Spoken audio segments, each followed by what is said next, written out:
नमस्कार। एनबीसी 24 देख रहे हैं आप। मैं हूं आपके साथ अभिषेक। आज हमारे साथ जुड़े हैं सीटेट बीटेट के अभ्यर्थी उत्तम। उत्तम, बहुत बहुत स्वागत है हमारे चैनल में। नहीं सर, आपका भी बहुत बहुत मतलब धन्यवाद, और नवरात्रा की सभी दर्शकों को धन्यवाद, और आपको भी और एनबीसी 24 को भी बहुत बहुत धन्यवाद जो आज एनबीसी 24 नवरात्रा के 9वें दिन हम लोगों को याद कर रही हैं। इसके लिए हृदय बिल्कुल तल से बिल्कुल। आभार। आपका भी प्यारे प्यारे आपके दर्शक हृदय तल से आभार सर। सीटेट बहाली को लेकर जो है सरकार क्या कुछ कर रही है, लगातार आप लोग विभाग जा रहे हैं, पटना की सड़कों पर लगातार आप लोग प्रदर्शन कर रहे हैं। विभाग की मंशा क्या है, विभाग क्या कह रहा है बहाली को लेकर, बताइएगा उत्तम जी। देखिए बिल्कुल सर, आपको मैं बताना चाहता हूं अभिषेक जी कि अभी भी बहाली को लेकर के सरकार की मंशा साफ नहीं है, और कहीं से भी उनका स्पष्ट निर्देश नहीं दिया गया है, जिससे अभ्यर्थियों में बहुत ज्यादा हताश निराश है। और जितने भी जी अभ्यर्थी हैं वो परेशान हो चुके हैं। अभी भी इतना बड़ा आंदोलन और इतनी बार प्रोटेस्ट के बावजूद भी आज तक जी सफलता नहीं मिली है प्राथमिक विज्ञप्ति को लेकर, जो सीटेट बीटेट अभ्यर्थी जो पटना में इतने दिनों से लगे हुए हैं। और ये बहुत ही दुर्भाग्यपूर्ण है अभिषेक सर कि अभी भी हमारे जो अभ्यर्थी हैं ना तो उनको स्पष्ट दिशा निर्देश दिया गया है और ना तो बताया जा रहा है।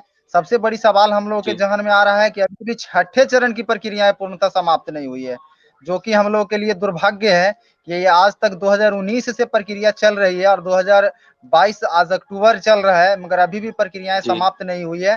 और पेपर के जरिए और मीडिया के जरिए इतनी बार बहाली निकाली गई है, मगर धरातल पे हम लोगों को दिख नहीं पा रहा है। और पूरे अभ्यर्थी पुनः पुनः एक बार फिर से प्रोटेस्ट करने के लिए बाध्य होंगे, कारण अभी भी किसी तरह का दिशा निर्देश नहीं दिया गया है। मगर अभी नवरात्रि का सीजन चल रहा है और थोड़ा सा इसलिए हम लोग थोड़ा सा 2 4 10 दिन घर में कुछ फेस्टिवल को लेकर के आपसी सामंजस्य जी। नहीं बैठा रहे हैं। आने वाले समय में हम लोग पुनः प्रोटेस्ट करने के लिए बाध्य होंगे सर। शिक्षा मंत्री से मिल रहे हैं, शिक्षा मंत्री का क्या कुछ संदेश आ रहा है, शिक्षा मंत्री क्या कुछ कह रहे हैं बहाली को लेकर? शिक्षा मंत्री जी अभिषेक सर, हम आपको बता दें उनका जो बात करने का जो तरीका है ना, वही रटी बातें रहती है। मतलब कुछ भी पूछेंगे तो वो घुल मिला करके बताइए। उनका कहीं कहीं जो इस तरह का बात होता है, जाइए केंद्र सरकार से जी मांगिए 2 करोड़ सालाना रोजगार। तो बताइए केंद्र सरकार क्या राज्य सरकार का इसमें नहीं है? राज्य सरकार भी तो वोट ली है ना। राज्य सरकार से अपना हिस्सा नहीं मांग सकते? रे राज्य सरकार का वैकेंसी है तो क्या आपसे नहीं मांगा जा सकता है? टोटल चीज केंद्र सरकार से जी ही मांगे जाएगा, यही की रहती है। कई बार स्टेटमेंट आपने ऐसा देखा होगा, उनकी बातें रहती है कि जाइए केंद्र सरकार से मांगिएगा। जब उनसे पूछा जाएगा कि सर 7वीं चरण प्राथमिक विज्ञप्ति आप कब दे रहे हैं, तो बोलेंगे कि सांप्रदायिक हटाएंगे, सौहार्द बढ़ाएंगे, मोहब्बत फैलाएंगे। अरे भैया सब कीजिएगा, जो क्वेश्चन किया जाए उसका पॉइंट वाइज पॉइंट आंसर दीजिए ना। और इस तरह से अभ्यर्थियों जी को आप कब तक बरगला करेंगे? आपका मनसा अगर साफ नहीं है तो आप बता दीजिए अभ्यर्थियों के 2024 में देंगे, 2025 में देंगे, या अभी नहीं देंगे। तो उनका कोई भी अभी दिशा निर्देश साफ नहीं मिला है और बार बार कहते हैं जल्द देंगे, शीघ्र देंगे। तो ये जल्द शीघ्र तुरंत करते करते आज तो 4 साल बीत गया, मगर आज 4 साल से उनका जल्द शीघ्र जी तुरंत नहीं आया। इतना ज्यादा शिक्षा मंत्री आए, तीन तीन शिक्षा मंत्री, कृष्णनंदन प्रसाद वर्मा ही उस समय शिक्षा मंत्री थे, अभिषेक सर। उसके बाद फिर हमारे विजय कुमार चौधरी सर आए, और अभी वर्तमान में चंद्रशेखर जी आए। 3 3 शिक्षा मंत्री चले गए, 3 3 प्राथमिक शिक्षा निदेशक चले गए। अमरिंदर प्रताप जी सिंह थे, रंजीत कुमार थे। उसके बाद फिर अभी क्या बोलता है, अभी रवि प्रकाश सर हैं। 2 2 अपर जी मुख्य सचिव चले गए, संजय सर चले गए, दीपक सर चले गए, मगर आज तक छठे चरण की प्रक्रियाएं पूर्णतः समाप्त नहीं हुई। ये गजब विडंबना है, और अभ्यर्थियों के भविष्य के साथ ही नहीं, पूरे बिहार के शिक्षा व्यवस्था के साथ गजब का खिलवाड़ हो रहा है, जो कि बिल्कुल बिल्कुल ही दुर्भाग्यपूर्ण है। तभी बताएंगे कि अगले महीने में आपने आपने देखा होगा अभिषेक सर कि जी ऑलरेडी आपने आप देखे होंगे अभिषेक सर की ऑलरेडी इस तरह की प्रक्रियाएं जो चल रही थी, तो उस समय ऑलरेडी विजय कुमार चौधरी सर बताए थे कि हम सितंबर में ये प्रक्रियाएं शुरू कर देंगे, जी मगर बिल्कुल। सितंबर अक्टूबर भी हो गया। तो हम लोग को सिर्फ अभी तक सिर्फ टाइम पे टाइम लिया गया है, और कुछ भी विभाग के तरफ से कुछ भी स्पष्ट जारी नहीं किया गया है। सिर्फ मतलब बरगलाया गया है, जो कि अभ्यर्थियों में बिल्कुल ही हताशा है और बिल्कुल ही निराश है अभी तक कि कुछ भी। एक लेटर भी लिखित दिया गया था, उसको भी 25 जुलाई तक बोले थे कि हम आपका शेड्यूल जारी कर देंगे, अपर मुख्य सचिव एडिशनल चीफ सेक्रेटरी, मगर वो भी जी धरातल पे दिखा नहीं। ये अभ्यर्थियों में बहुत ही बेचैनी है। और किसी भी तरह का, अभी बताइए कैबिनेट में भी पास करना है तो कैबिनेट में भी पास नहीं हो पा रहा है इनका। अभी वित्त मंजूरी मिली है मगर कैबिनेट में पास नहीं हो पा रहा है। तीसरी चीज, एक चीज और है कि जिस तरह से अभी छठी चरण की प्रक्रियाएं पूर्णतः समाप्त नहीं हो पाई है, तो बताइए 7वां चरण प्रक्रिया कैसे शुरू कर पाएंगे आप?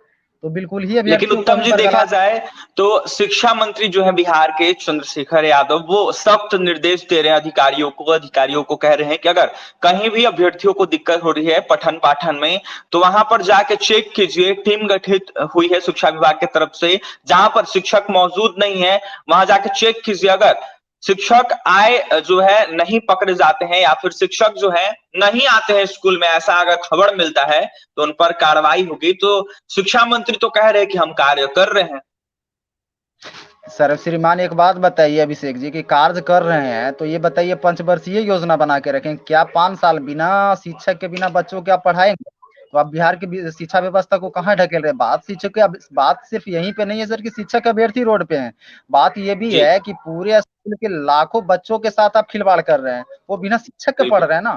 बिना शिक्षक के जब पढ़ रहे हैं बच्चे, तो बताइए उनका फ्यूचर कहाँ तक जाएगा? तो आप कैसा कार्य कर रहे हैं, किस तरह का कार्य कर रहे हैं? बिना शिक्षक के बिना कौन दीवार पढ़ाएगा? अपने बच्चों को वो भेजेंगे उस स्कूल में जहाँ पे शिक्षक नहीं रहेगा? तो ये सोचने की बात है कि बिना शिक्षक के, आप बिना शिक्षक के बिना किस तरह से आप बिहार को आगे बढ़ा रहे हैं। तो अविलंब इस काम जी को करना चाहिए। इसमें कि अपना एक रोटी सेकने का काम कर रहे हैं, पता नहीं ये इस बहाली को चुनावी भेंट चढ़ाएंगे, क्या करेंगे, ये तो देखने की बात बनेगी। और अभी तक उनका जो जिस तरह का कार्यवाही रहा है, तो अभी तक तो बस सब लोग यही कह रहे हैं, पेपर में तो बस निकलते ही रहता है, अगले बार होगा, जी अगले महीने में होगा, अगले सप्ताह से होगा, मगर अभी तक धरातल पे कुछ नहीं दिखाई दिया है जो कि मतलब इन लोगों का आगे प्रोटेस्ट बढ़े या हम प्रक्रियाएं हम लोग का आगे बढ़े या प्रोटेस्ट करने के लिए हम रुक जाएं। तो ऐसा कुछ दिखा नहीं है जी सर। तो सिर्फ हम लोग को वर्गलाया गया है, शीघ्र जल्दी तुरंत अविलंब कह के। यही बात सभी लोग बोलते हैं अभिषेक सर। और ये बहुत दुर्भाग्यपूर्ण चीज है बिहार की शिक्षा व्यवस्था के लिए। एक साफ जी सुथरा गाइडलाइन होना चाहिए और एक साफ सुथरा निर्देश होना चाहिए, जिसके तहत पूरे शिक्षा व्यवस्था में एक टाइम होना चाहिए कि इसके टाइम के तहत आपकी बहाली ले ली जाएगी। मगर जी यहाँ पर तो सब अपना चुनावी मतलब रोटी सेकने लगते हैं। इस पता नहीं इस बहाली को चुनावी एजेंडा 7वें चरण को बनाने वाले हैं क्या है। कल भी जी फेसबुक पेज पे आरजेडी का आया हुआ था कि 7वां चरण होने वाला है, मगर कब आएगा सवाल ये है। ये तो कौन नहीं जानता है जी अभिषेक जी सर की छठा के बाद आएगा, मगर कब आएगा सवाल सबसे बड़ी ये है। और ये सब बातों को लेते हुए हम लोगों ने तय किया है कि आने वाले समय में अगर शिक्षा विभाग पुनः नहीं सुनी, तो कुछ दिनों के बाद हम लोग आपस में रणनीति तैयार करके पुनः पटना में प्रोटेस्ट करेंगे। अभी थोड़ा सा फेस्टिवल सीजन चल रहा है, जिसके कारण अभ्यर्थी इधर उधर थोड़ा सा मतलब अपने घर पे हैं, मगर अभ्यर्थी जी शांत नहीं बैठे हैं और अपने हक की लड़ाई के लिए हम लोग लड़ते और संघर्ष करते ही जी रहेंगे सर। बिल्कुल। अगर बहाली नहीं होगी तो पुनः सड़क पे आएंगे, पटना की सड़कों पे दिखेंगे। लगातार 3 साल से परेशान चल रहे हैं, तीसरे शिक्षा मंत्री बिहार में आ गए हैं, अपर मुख्य सचिव लगातार चेंज हो रहे हैं, लेकिन इन लोगों की बहाली नहीं हो रही है। अभ्यर्थी जस के तस है और बहाली की मांग कर रहे हैं। सीटेट बीटेट के अभ्यर्थी उत्तम थे, उत्तम का यह साफ कहना है कि अविलंब बहाली की जाए, सरकार हमें लटकाए नहीं, हमें बहाली चाहिए, बस एक बहाली हम मांग रहे हैं, बहाली दे दीजिए, फिर हम अपना कार्य करेंगे, सरकार अपना कार्य करेगी।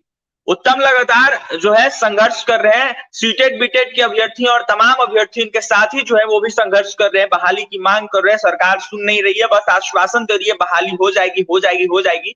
आखिर कब होगी, यह बड़ा सवाल है। फिलहाल आपने सुना है उत्तम थे हमारे साथ, और भी तमाम खबरों के लिए बन रहे हमारे साथ, तमाम अपडेट्स आपके पास पहुंचाते रहेंगे। बहुत बहुत धन्यवाद।